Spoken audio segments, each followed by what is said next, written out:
tol jam berapa halo tol nè tol nó tuy là tòa halo tol tòa chỉ ta hệ tòa chỉ là người lút tòa chỉ lạc nè tòa chỉ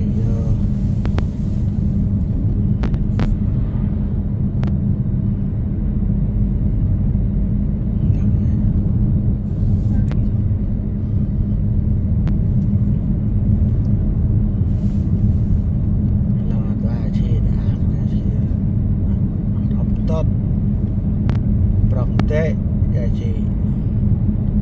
lút ta lo tao bị ô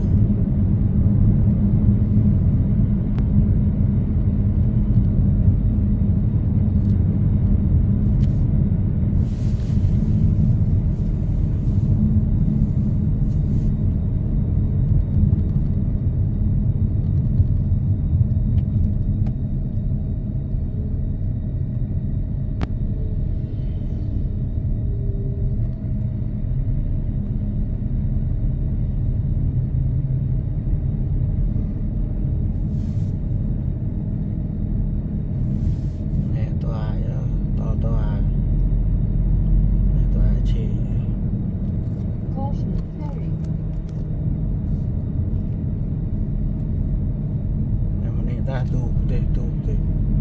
nó ghiêng tu cái này vào lầu tàu hấp tàu bọc